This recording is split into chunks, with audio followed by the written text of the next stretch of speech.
From the Sunshine State, this is Tampa Bay's Tan Talk.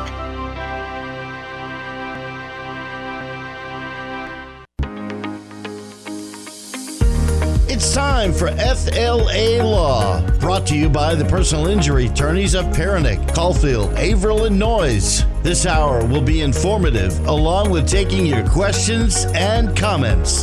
Now, here are your hosts for today's show. Good evening. It is Tuesday at 5 o'clock, and that means you are listening to the live broadcast of FLALAW on the radio. This is Attorney Matthew Noyes. I'm one of the attorneys at the law firm of Perinick, Caulfield, Averill, and Noyes, the oldest personal injury law firm in Tampa Bay. We've been serving people since 1955, so 71 years we've been helping people after car accidents, slip and falls, medical malpractice, work injuries, and even Social Security disability matters. As a thank you to the community for their support and their dedication to us, we proudly present this radio show, FLALAW on the radio, every Tuesday as an opportunity for you to ask questions regarding the law. Even if you don't have a question, but you have a comment regarding the law, we welcome that. This is a 1 hour of any opportunity, anything you want to talk about regarding the law. Again, as I said, I am a personal injury attorney, so I can talk about questions regarding personal injury, car insurance, car accidents, work injuries, Social Security disability matters, and others areas of law. But I also have a very special guest. Adam Rauman is here again this week. Adam, thank you for coming back again. We appreciate you coming back. Adam has a wealth of information regarding estate planning, asset protection, legacy preservation, and he also has a special niche in corporate law as well, and how businesses and estate planning and legacy preservation all tie in together. So Adam is here to answer questions regarding those areas of law. And even if one of those areas isn't something that we talked about, you can always call us, and Adam and I will try to tackle the question or the comment that you have regarding the other areas of law. There are 3 ways to get in touch with us, and first way and the easiest way is to give us a call at 727-441-3000. You can also find us on the firm's website, firm's Facebook page at Perinick, Caulfield, Averill, and Noyes Injury Lawyers. Perinick is spelled P-E-R-E-N-I-C-H. And we are live there right now. You can see us here on the studio. We are here, and you can just type in your question right in Facebook, and we'll be happy to tackle your question for you. And the third way is on our YouTube channel. And again, that is Perinick, Caulfield, Averill, and Noyes Injury Lawyers on the YouTube channels. And so you can type in your question right there, and the question will pop up, and Ed on the other side of the glass will let us know what your question or your comment is, and we'll be happy to address those. So 3 ways: call, Facebook, or YouTube, and we'll be here for you. So without further ado, Adam, again, thank you. Please introduce yourself to our listeners again and let them know a little bit about your practice. Well, I appreciate the opportunity to come on. My name's Adam Rauman. I'm owner of Preservation Law Firm. I practice wills, trusts, estates, probate. I also do a lot of corporate law, asset protection, and wealth transfer. I named the firm Preservation Law Firm because that's exactly what I'm looking to do. Preserve your assets while you're alive and transfer as many of those assets as we can after you pass away. And your office is right in Largo, right? My office is located at 1920 East Bay Drive in Largo, and the telephone number is 727-250-0432. And you're always happy to help anybody throughout the whole Tampa Bay area. I know our radio station goes all the way up to past Zephyr Hills and Dade City and all the way down to Sarasota, and I'm sure you're able to help anybody who may be listening. Absolutely. I actually travel the entire state working with different clients throughout the entire state of Florida. Oh, that's wonderful. How long have you been a lawyer, and then how long have you been doing this area of law? So I've actually been doing this area of law the entire time I've been an attorney. I passed the bar in 2010. It's my second career. I spent 15 years as a financial advisor. I had a Series 7, 65, 63, and a life health variable annuity license. But Wow. the SEC decided that I am more dangerous not selling products, so they made me drop my licenses because they don't sell those things anymore. Oh, goodness. Well, you're busy enough doing the law. Absolutely. And you're not alone in your office. You have Bruno, right, going into your Bruno's office? in my office. My dog's in there, visits with all the clients that get to come in. He goes up and says hi to everybody and then sits and listens to the conversation. It does not break attorney-client privilege because he does not talk again. That's the way to do it. And then next time you're on here, we'll talk to Lola and Ed and see what we can do about bringing Bruno into the studio as well. He would really enjoy that. We got Scooby-Doo right over here, so maybe he and Scooby can get along just pretty well. I know, Adam, we talked, last time you were here, we talked a lot about the probate process and the wills versus trust. But I think it would be good if we spend a little time talking more about that other aspect of your practice, and that's the business corporate side of your business. Now, I say side. You say it's all intertwined, Matt. It is. It all works together. Yeah. So why don't you give our listeners just a little insight of how that is? How does it all work together with businesses and estate planning and legacy preservation and such? Sure. So what I do when it comes to corporations, I can either form corporations. I work with corporations when they're doing mergers with different companies being bought and sold. So if you find another company you want to buy, another plumber or something like that, I do work on those contracts. Also work on transitioning those companies from one generation to the next. It all ties in because the corporation is an asset, and that asset does have to go through probate when you pass away. So if you're not doing the proper planning, you pass away, your corporation interest, whether that's a share because you own the company with somebody else or that's the whole thing, whatever the value of that company is going to have to pass through probate. And that can be relatively expensive, which is why the probate attorneys love probate. I love to do probate. Right. But if there's a way to avoid it, that's what I help clients do. So when it comes to those corporations, what I do is I'll go through and help people update corporate minutes. I'll draft bylaws, buy-sell agreements. We can go into all those things. But before we get any further in that, I do want to mention something that's a relatively new rule, and that's called the residential real estate rule. Yeah, let us know that. So if you're trying to transfer a piece of property that you own that's a residential piece of property into a corporation, you have to file with FinCEN, the Crimes Enforcement Division of the IRS. Now, the rule went into place March 1st. It was just there for a couple of weeks, and it's currently on hold because there's lawsuits related to it.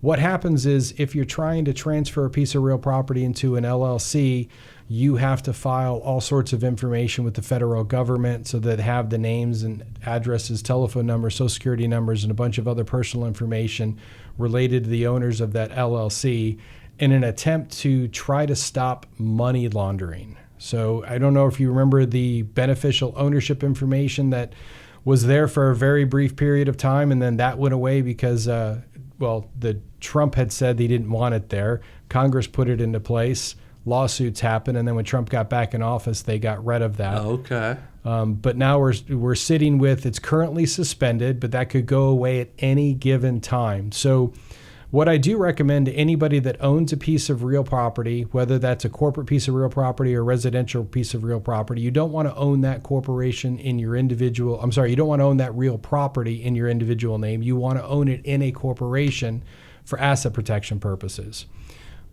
Companies out there like Morgan & Morgan that sue for dog bites. If you have a piece of residential property and you're renting that out and a dog runs out and bites somebody and you end up with a lawsuit, you could potentially lose that property plus any other personal assets that you own if you don't have that the real property owned in an LLC. So what I try to help people do, we'll set up an LLC to own a piece of rental property.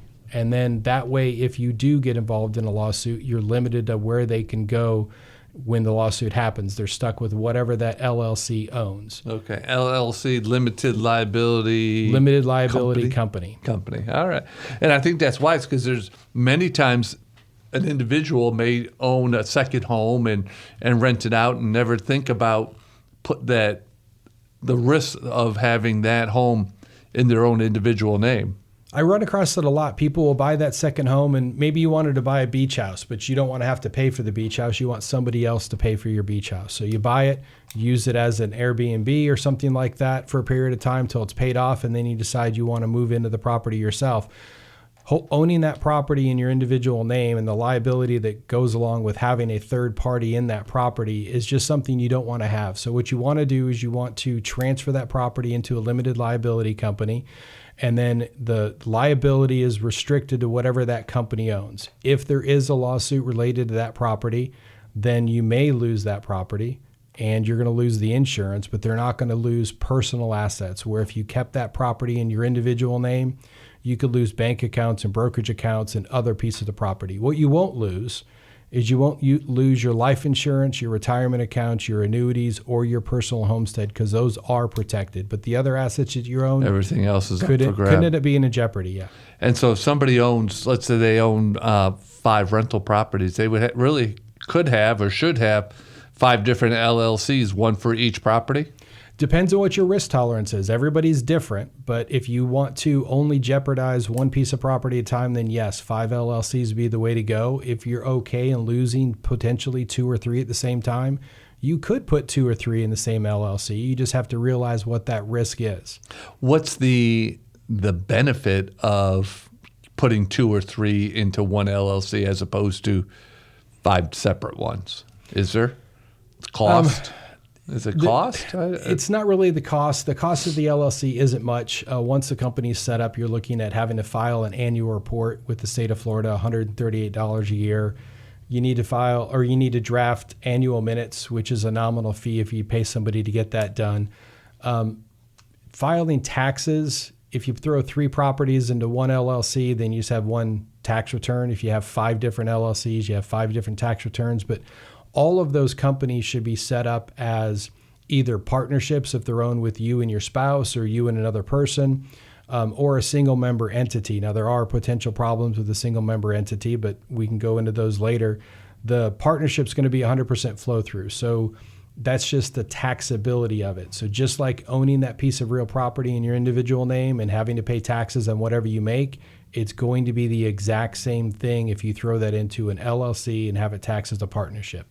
What you don't want is you don't want real property, whether that's corporate real property or personal real property, owned in an S corporation.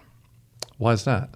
Well, if you decided to change the ownership of that piece of property, for example, that beach house that you wanted somebody else to pay for, so you're renting it out, now you want to move into it, and we go to move it from the LLC back into your individual name. Because it's owned in an S corporation, you're going to have to pay capital gains tax on the gain that property is made, even though you didn't sell it. If it's in a partnership, I can just transfer that property straight over to you. There's no taxable gain from having that happen. It seems just that one example alone seems why it's so important to talk to an attorney who specializes in that area when it comes to purchasing properties or starting up any kind of business. Is that fair to say? That is very fair to say. And then one of the other problems that people run into when they go on the SunBiz and they set up the company themselves, they're like, oh yeah, I went to the state of Florida, I set it up myself, I'm all good. Well, maybe not.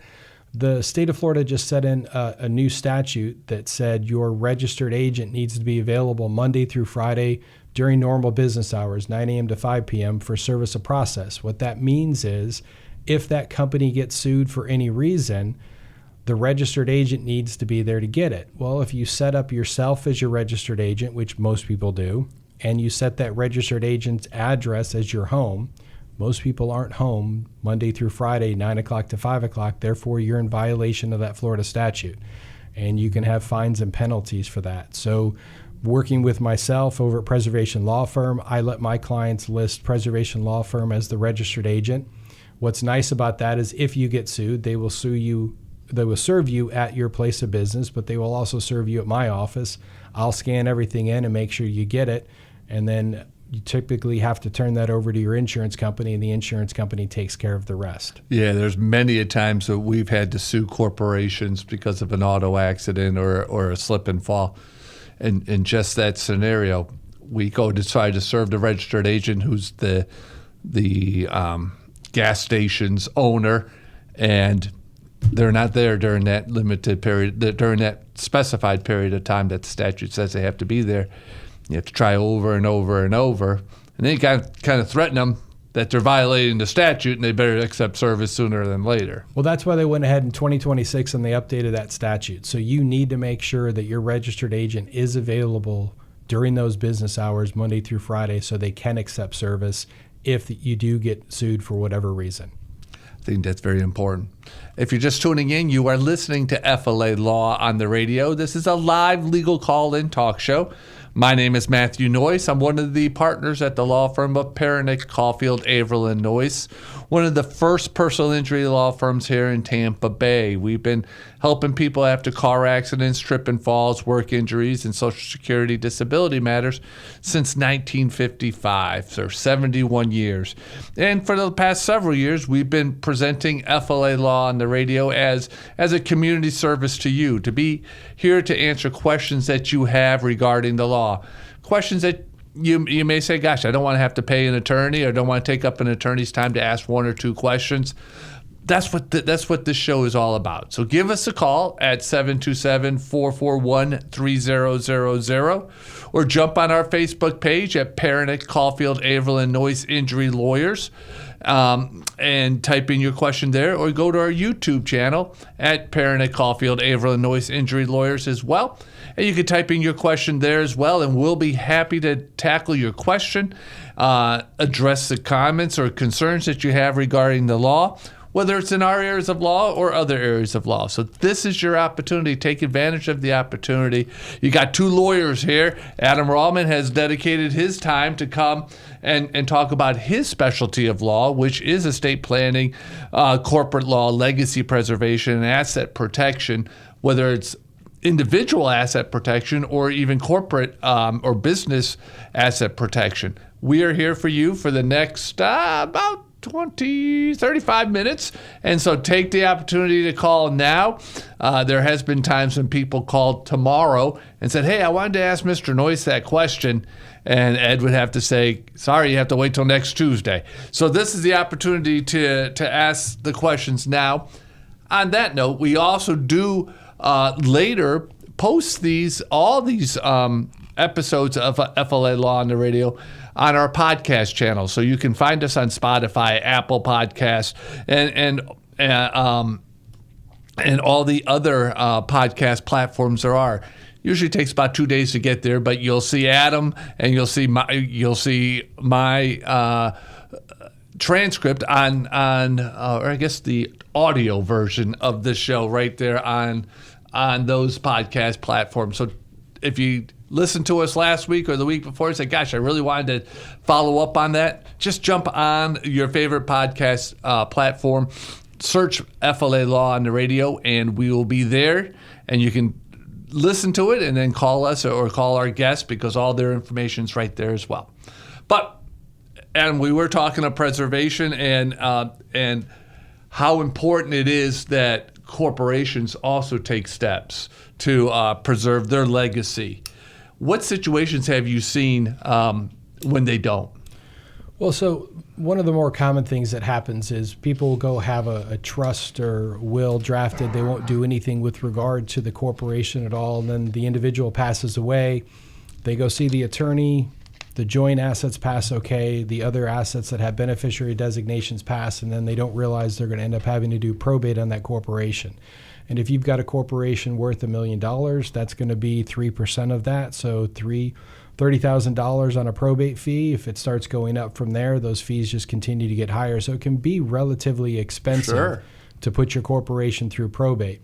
And what you don't want to have is if you got a partner. So if you and I owned a corporation together and one of the two of us passed away, the other person's share is going to have to go through probate. And even if all that company is supposed to come to me or I want to buy that, I'm going to have to wait for that probate process to happen before I can end up with 100% of the company. So that's one of the things that I work with companies on. That would be what's called a buy-sell agreement that puts the terms and conditions in place that when something happens to one of the partners, we know exactly what's going to happen with that interest, because most business partners don't want to be in business with their partner's spouse or kids. I was going to ask you, you read those horror stories of Joe and Mike having a partnership together. Joe passes away. All of a sudden, Joe's wife's in charge, and she just hates Mike. And that corporation or that business is just doomed for failure if you have the two leaders not getting along with each other. Exactly. Either that or she doesn't have any idea what she's doing with the company, which is just going to cause more problems as well. And then she's going to want to sell, and she won't come up with an agreement on the amount of money she wants to sell that company for. So going ahead and putting those things in writing ahead of time really helps. And when you say ahead of time, you mean probably at the beginning of the business, at the business formation, right? Ideally, yes. Right. But most people haven't done that. So if you're now listening to this and you're like, oh, wait a second, I don't have an agreement with my partner. We have a handshake and exactly what's supposed to happen. You really need to get that in writing, because that's a telephone call I get quite often. Hey, my partner passed away and I want to get his shares from his family, but they won't sell them to me. Well, if we put a buy-sell agreement in place, they have to sell them to you for those terms and conditions, which means we can set the price ahead of time. And if there isn't a buy-sell, and let's say it's a 50-50 partnership and the surviving partner has to wait for probate, that business can come to a screeching halt, right? If they can't make decisions and day-to-day operations? Yeah, it depends on exactly what you're trying to do. So if it's just running the day-to-day operations, you may be okay, but if maybe you needed to do something like take out an additional loan, buy some more equipment, do some things like that, then maybe you're going to have a problem. The personal representative of your former partner's estate would be in charge. So they would be controlling that 50% interest, and that person probably doesn't have any idea how to run the type of company that you're running. Right. So again, it's just causing problems, and they're not going to want to make any decisions that might offend the beneficiaries of the estate. So you could really be stuck in limbo. Yeah, so that's so important. If you are starting up a business or forming a business or even have one in process right now, it's so important to take a look to see what do you have in place in order to preserve the legacy of the corporation and your own legacy throughout that corporation. And if you don't know what you have, it's important to call Adam to find out if you have what you need or what you need to have in order to keep that corporation going once a partner passes. So what I always recommend people is all the documents that you have, you need to review them every 3 to 5 years, whether that's a will, trust, power of attorney, healthcare surrogate, your corporate documents, your buy-sell agreement, your operating agreement, your bylaws for the company. A lot of companies, if you're an Inc., you have a bylaw, and maybe you got your company from your dad and that company's been in existence forever, and the bylaws have never been updated to conform more with today's statutes. Those are always things that you may want to take a look at and update. It's very important that you're doing annual minutes every year. So here we are, the 5th of May. If you forgot to file your annual report for your company, you're going to be facing a $500 penalty, I think is what it is, on the company. You could be facing administrative dissolution if you don't get that annual report filed. So if you forgot to file it, use that as your reminder right now. Go on and file your annual report. Remember, I'm writing it down right now. Remember next year when it comes up, get it filed before May 1st so you don't miss that date. But that's just the report with the state of Florida. You got to remember also to do your annual minutes. So there is a requirement for Incs to do annual minutes. And when I say Incs, that's the type of company you have. So you have Incs, which would have stock, and you have LLCs, limited liability companies, that have membership interest. So there is a statutory requirement that if you have an Inc., even if you're having that company taxed as an S corporation, and that gets people really confused. Your Inc. is a type of company, your LLC is a type of company, the S corporation is just a taxing designation. So you need to look at the company on Sunbiz and see if it says INC or if it says LLC after the name of it. If it's an LLC, you still should be doing annual minutes. You should still have a corporate book. You should still have an operating agreement. And you should still be running that company doing the same things that are requirements for the Inc. to do. And where are those things maintained or kept? Does somebody have it? Does the attorney keep them?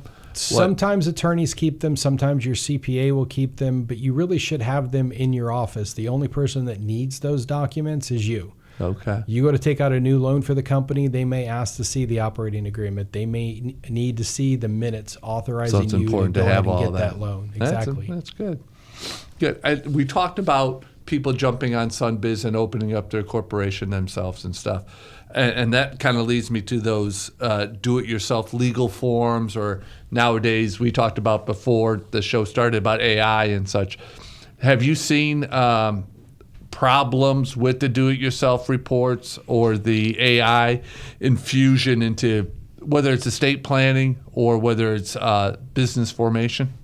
So there's always those problems when you're trying to do those things yourself. Can you do a will online? Absolutely. Is that will going to be perfect? Probably not. I've looked at a lot of those online do-it-yourself companies. It's not necessarily that they're not compliant with Florida law. They're just missing a lot of detailed information that you really should have when you have your documents done. I refer to them as deficient documents. The other part that typically happens is if they don't get executed properly, they will be invalid documents. So even if the document was drafted properly, if the execution of the document didn't happen the way it needed to happen according to Florida law, you have an invalid document. So going to see an attorney, paying an attorney, yes, we do cost more than going online and trying to have abcwill.com draft your will for you, but you're getting more than just the document itself. When you're dealing with me in my office, I'm walking you through all the different types of asset protection tools that you can use. I want to make sure that we've dotted our I's and we've crossed our T's, that we've made sure that all of those assets that you have are going to avoid probate, that you're doing the things you need to do to make your documents work. And you're not getting that with just getting a will drafted online. No, because you're taking the time to ask the questions that online can't ask, because you're just typing, hey, how do I draft a will? Where you're asking questions about, okay, tell me about your family. Tell me about whether it's a mixed blended family. And that all has repercussions, and it all has impact on what type of documents you prepare. Is that right? It has impact on not necessarily the which documents we draft. That may be an impact, but it's going to be how to draft the documents. For example, if you have a bunch of step kids or step grandkids and you are expecting those children to inherit from your estate when you pass away, if you haven't specifically listed them, they're not going to inherit, because steps don't inherit in documents unless you specifically list them to. Oh, see? Something that I didn't know. And so that's why, and I'm sure a lot of our listeners may not have known that either. So it's so important. If you have questions, listeners, you are listening to FLA Law on the radio. That's Adam Rauman. I'm Matt Noyce, and we're here to answer any questions you have. Give us a call at 727-441-3000, and we'll be happy to tackle your question here live on the air for you. But before we take the first call, Adam, I wanted to talk about, the misconception that estate planning is only for the wealthy. Isn't it, based on your experience, why is a formal plan or estate plan even more critical for the the middle-class family or the small business owner? Actually, I'm going to go even less than that. Anybody over the age of 18 needs a will, power of attorney, healthcare surrogate, and living will.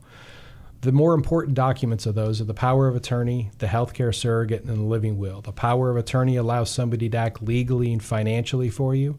Healthcare surrogate allows somebody to make healthcare decisions when you can't communicate your wishes. And the living will states when death is imminent, whether or not you want to be kept alive artificially or pass away naturally.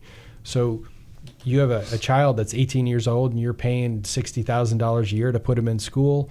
What you don't necessarily realize is that you no longer have authority over that child. We'll say child with my air quotes. Right. Because at 18, they're a legal adult. So without the power of attorney or healthcare surrogate, you really don't have the ability to make those decisions. As you get older and you have your own family, then you want to make sure those documents are there so that your spouse can take care of you, and or a different family member if something happens to you and your spouse. The other part that comes into play, once you have kids, you get to say who you want to raise your children.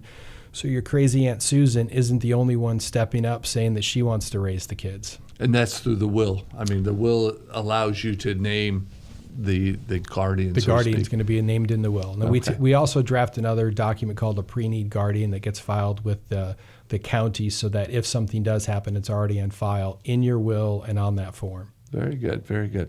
Yeah, I've experienced that. I have a 20-year-old son, and I had to ask questions from St. Pete College, and they're like, "Well, we can't talk to you." I said, "Well, I'm the one who pays the tuition." Yeah, they don't care. They don't care. We can't talk to you. And it was even odd because I had to get my son on the phone, and so we did a 3-way call. And every question I asked, she wouldn't even respond to. I had to have my son ask the same question to her to get the answer. Exactly. So people don't realize that those documents are really important. I think we'll say the youngest old person that came in my office to have their documents drafted, she was 99 years old. She decided it was finally time she'd have her documents done. Wow. So yeah, you do want to get those done sooner than later. If you do have kids going to school, yes, you want to have them done. If you come to my office and have me draft your will and trust for you and your spouse, or just you if you're a single parent, I will draft those docs for your young adults for a nominal price compared to what I normally charge. That's very wonderful. Very wonderful. And so we talked about the will, the power of attorney, health surrogate, and the living will. What about trust? We didn't mention trust in there. Can you tell our listeners a little bit about what a trust is, what it's not, and the difference between a will and a trust, if there is any? Sure.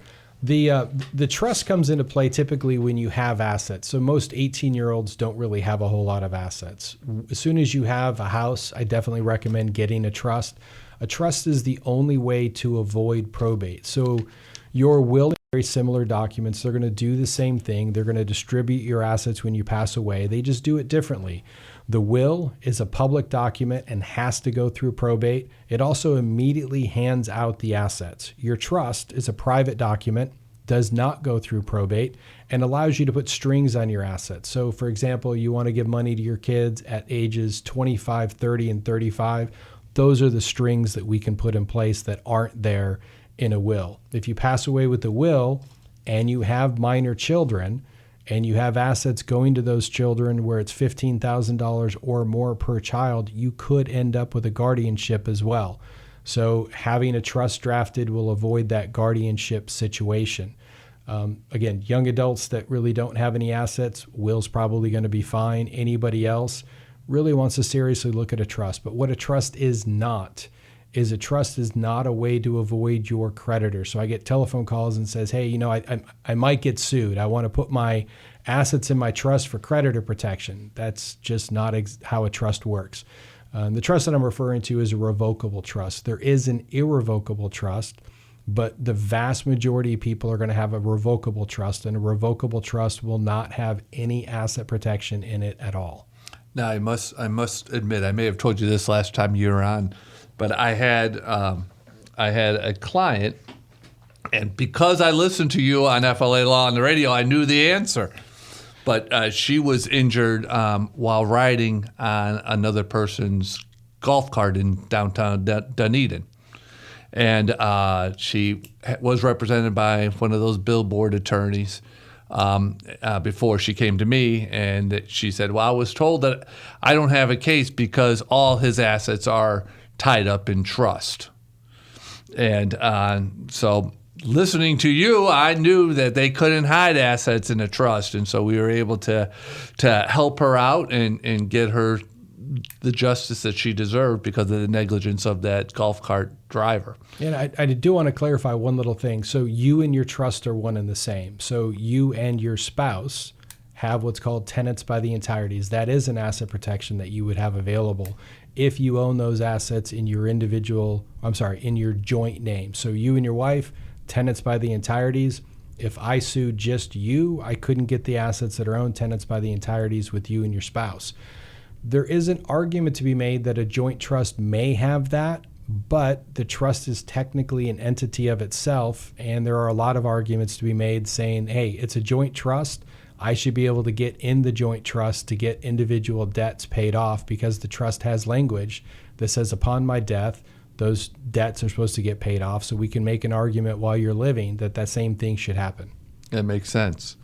I can see the argument on the other side. That's why they have lawyers, right? Exactly. All right, we do have about 20 minutes left on this episode of FLA Law on the Radio. That's Adam Rauman, and he is giving us some very great advice on estate planning, asset protection, and legacy preservation, as well as business formation. I am Matthew Noyce, and I can answer questions regarding personal injury, car accidents, car insurance. That's a big deal. A big question people often have, sadly, after the fact. They ask me those questions. But also work injuries and Social Security disability. We are here now for you for 19 minutes now. Call us at 727-441-3000.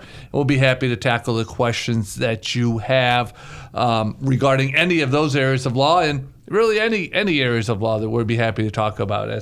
As lawyers, we had to go through law school, and we took classes that we said, gosh, we'll never have to know anything about this until you're a guest on FLA Law on the Radio, and then you may have to know about that. Mine would be rules of perpetuity. Now, Adam, I think he still knows that, because he probably still has to deal with rules against perpetuity or something like that. Yeah. So we'll be happy to tackle any questions or any areas of law that you wish to talk about. But Adam, based on our last conversation we had last episode that you were here, I thought you raised a really good point that some people don't really fully appreciate, is that there are ways to title. I guess title is probably not the proper way to say it, but title your assets that could avoid both probate without having to have a will or a trust.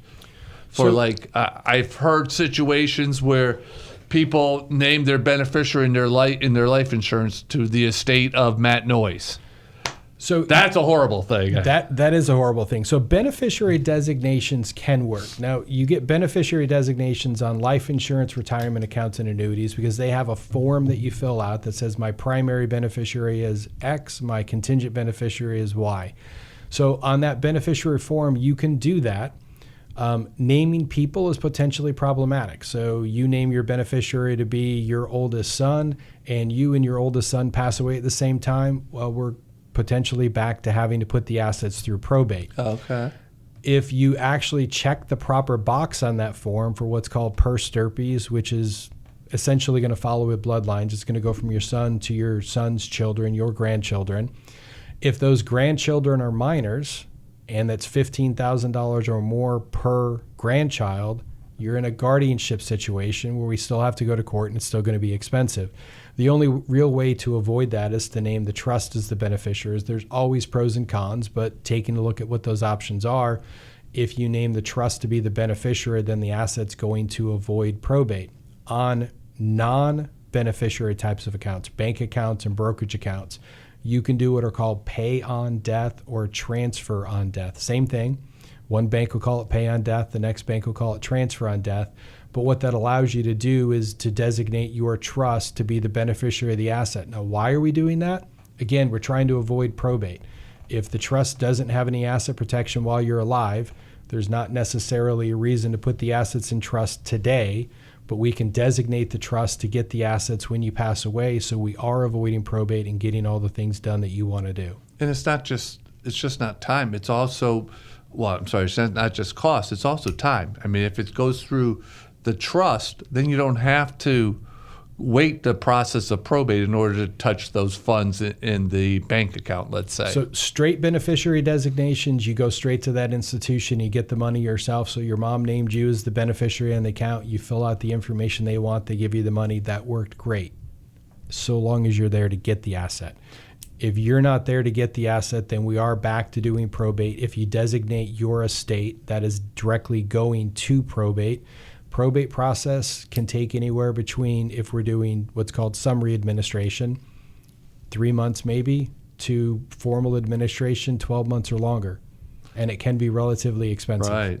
And I've seen situations, and I've heard situations where the elderly person says, well, I have my bank accounts, but I just put my daughter as joint owner of the bank accounts. What risk? And as a lawyer, my hair catches on fire, and I start screaming and shouting about, I see all the fire alarms. But she's like, well, it's just easier to do, and I trust my child, and she's never going to do anything. What can be done if they're joint owners as opposed to with the pay on death accounts? So one of the things that I don't like about making a child be a joint owner on an account is the liability purposes. Number one, if that child has some sort of problem and they need access to cash and you have the cash, they could take it out. You say they won't, they probably won't, but they could. The other problem is that child gets in a car accident, they don't have enough insurance, they get a judgment that exceeds the insurance. Now that particular bank account that you have with your child is jeopardized because it could be used in partial to settle that child's debt. So what I would rather see is to close that account, put mom's name back on the account by herself, and then do a pay on death or a transfer on death, either back to your daughter or better to the trust. And what can a family do if they want the assistance of the child to help pay mom's bills and her daily duties, so to speak? So there's two options. The convenient option is what's called a signatory on the account. You can take your child to the bank and let them be a signatory, which means they have the ability to withdraw funds from that account, sign checks. But the better option would be to have a power of attorney. The power of attorney, if something were to happen and mom were to become incapacitated and still alive, the signatory is only specifically related to that particular account. The power of attorney allows that child to access, the other family member, what have you, access the other assets, potentially sell real property if they need to, and do a number of other things that they may need to do that is a legal or a financial obligation. And I have heard people say, well, I don't have a will, but we have a power of attorney, so that should be good enough. That's not the case, correct? Well, the power of attorney is going to end the minute the principal, you, pass away. So your child is a power of attorney for you and you die tomorrow, that power of attorney is no longer valid. No longer valid. Right. Which means the assets that are sitting there in the bank account now have to go through probate and everything else you're having to do. And even if the child has that power of attorney who could move that asset or sell that the day before the parent passed away, he or she no longer has that power to sell that property. So hypothetically, if you had a limited power of attorney or a full power of attorney and you started the process of selling mom's house and mom passes away, that house is going to have to go through probate. You're going to have to open a probate. The contract's still valid. You still have to sell the house under those terms, but you can't do it as the power of attorney. You're now going to have to do it as personal representative. Yeah, and the power of attorney has a lot of power, and so it's important that the person who executed the power of attorney takes great thought into who they're naming, and also providing a copy of the power of attorney to them. So what I recommend is, so long as you're mentally capable of taking care of your own finances, that you not hand out that power of attorney to anybody. It's valid the minute you sign it, and as soon as that person, your agent, has that document in their hand, fax copy, photocopy, electronic copy, or an original, they can start using it. So to prevent them from using it, you hold on to a copy of it, have the attorney hold on to a copy of it, tell your son or daughter, hey, if something happens to me, contact the attorney. I do my best to verify the situation. I'll call the hospital, talk to the doctors, we'll figure out exactly what's going on, and if I need to, I'll release the document at that point in time so that they can use it the way they need to. If you then recover and you don't want your child to have the power of attorney more, you can then revoke it, even if you give them the same power back, because the power is now in that new document, not the one you revoked. Oh, that makes sense. That's a smart way to do it. The child, let's say it's the child that has the power of attorney, they don't have to wait till the executor is capacitated. No, so the power That's of attorney the has problem. nothing to do with mental capacity. Yeah. It's everything to do with having it in your possession, which is why I don't recommend handing it out. Yeah. I also don't recommend, I have a lot of financial advisors that, they'll have their client come see me, I'll draft the documents, and then they'll want copies of all those documents. And I'm just not comfortable handing out that power of attorney to the financial advisor because it's technically on file at that financial firm. which means if your agent picks up the phone and calls and somebody else other than your financial advisor is there and they say, oh yeah, I see the power of attorney, Steve, you can go ahead and access the money. It wasn't your intention that Steve go ahead and access the money today. That's very so you need to keep that somewhere safe until it's actually needed. What other tips? That's a tip that I never thought about, having a financial planner advisor, being careful about giving them that. Well, that's one of the advantages of being a financial advisor. Before I knew what people were doing with them. So, what other tips do you have for family members that are contemplating the estate planning process or the preservation assets process? So it's one thing to talk to your kids about what you're thinking about doing. It's another thing to give them copies. The problem with giving copies of the will or the trust, you can change them. If something happens and you end up falling out with that child and you decide to remove that child or all of your children from the trust, there's a trust that they're holding on to that says you're giving them the asset. Now you've got a new one that says you're not. So it just causes problems. The only document I ever recommend handing out is the healthcare surrogate, because that power in most cases comes and goes. So for example, your doctor thinks you're fully mentally capable of making your decision. You're making your decision. They put you on medicine or put you under anesthesia so you can't communicate. They're going to go talk to the healthcare surrogate. So you need to take a copy of your healthcare surrogate with you every time you go to the doctor, and they're going to do any sort of procedure and put you under anesthesia or anything else. And you need to let the agent know in that power, or the healthcare surrogate, that, hey, this is the one document you can have. You are next in line behind my spouse to go ahead and make healthcare decisions. And the healthcare surrogate has a telephone number in it. So it does have an address, and the address is important, but it's not as important as the telephone number. Because decisions need to be made. Most people aren't changing their phone numbers nowadays. They may change Right. cell providers, but they're not changing their phone number. So the doctor can always call and say, hey, Steve's in here. We've got him under anesthesia. We need to do surgery number 2. Can you authorize it? And one of the advantages of that healthcare surrogate is authorizing a procedure. As the healthcare surrogate, you're not accepting financial responsibility for the procedure itself, even if it's your spouse. Oh, okay. I didn't notice that either. That's pretty interesting to have too. That's good. Adam, what I want to talk about, because estate planning is, they think it's just a bunch of numbers being crunched and moved around and all that. It's just numbers on a ledger. But your practice, especially with the preservation law firm, you help clients protect the value of the family and the family history that goes alongside with all their financial assets. Can you talk a little bit about that and why that's important to you, that it's not just protecting money, but it's protecting families? It's protecting family members in the sense that if you have that power of attorney and that healthcare surrogate in place, you're not having to worry about your family spending a lot more money to go get a guardianship and put a guardianship in place. So if you don't have a healthcare surrogate, you don't have a power of attorney, you become mentally incapacitated where you can't make your decisions, and that's now your permanent condition for the next 2, 3, 4, 5 years. In order for your family to make any decision for you, they would have to go out and get a guardianship. That can be extremely expensive. It can cause a lot of infighting among the family, especially if you have multiple children. So having those documents put in place prevents a lot of that from happening, because you already have the tools necessary to take care of you when you don't have your capacity. When we're talking about the businesses, if you don't do the estate planning, you don't tie the business into the estate plan properly, you could lose that entire legacy that you built up with that estate plan, because who's supposed to get the company? Who's supposed to run the company? Did you want that company to go to your kids? Did you want that company to go to a key employee?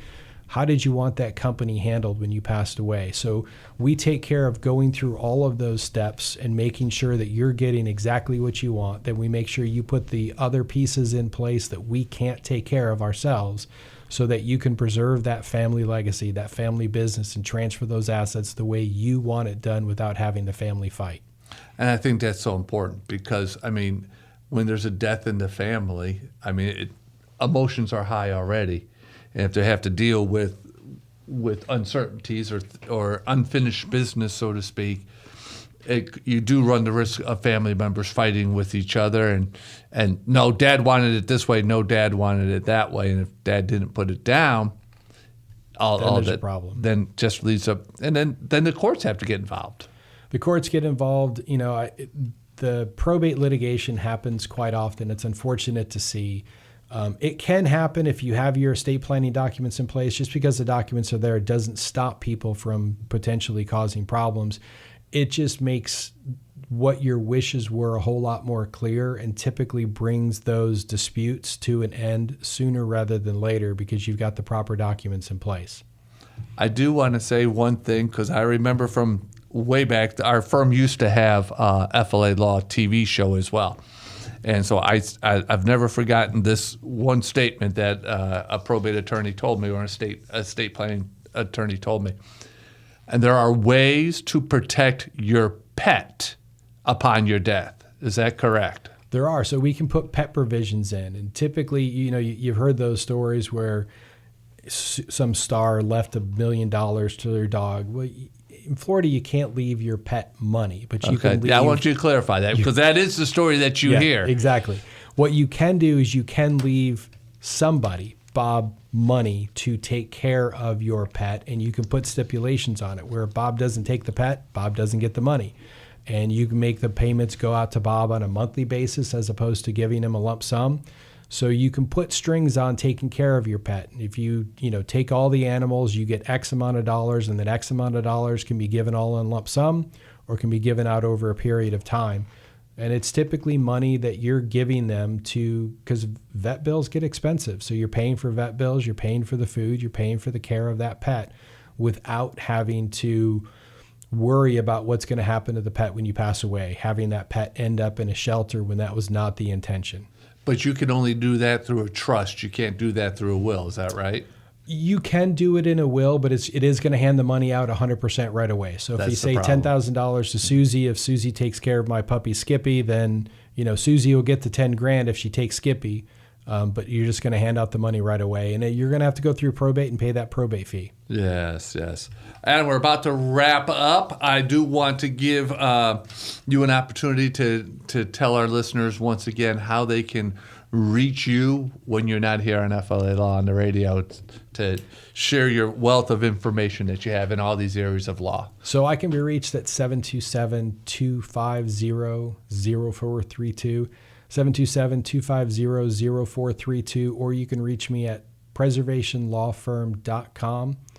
And I do have an inquiry where you can send an online inquiry. You can call the office. We'll set you up with an appointment so you can come in and we can have a face-to-face visit. Or I can do visits via Teams or some other online visit or telephone if that's what you want to do as well. And do you charge for your first consultation? So the first consultation's always free, assuming it's a normal consultation. It goes through a normal period of time. It's the multiple conversations that we end up having after the fact that may or may not incur additional fees. And there are times when you tell people that what they want isn't what you recommend.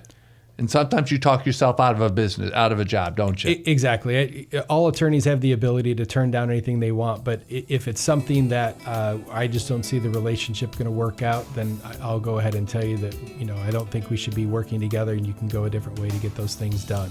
Or they don't need, they may not need a trust or a will. You may say, hey. I have run into people that beneficiary designations will work. If you're terminally ill and you want to name beneficiary designations, we may not need to do the things that we're talking about doing. But in most cases, at a minimum, power of attorney, healthcare surrogate, and living will get you where we need to be. So if something does happen, we can take care of you while you're alive. Perfect. Adam, thank you very much. I appreciate the wealth of knowledge. I know I learned even more in this last hour, so thank you very much.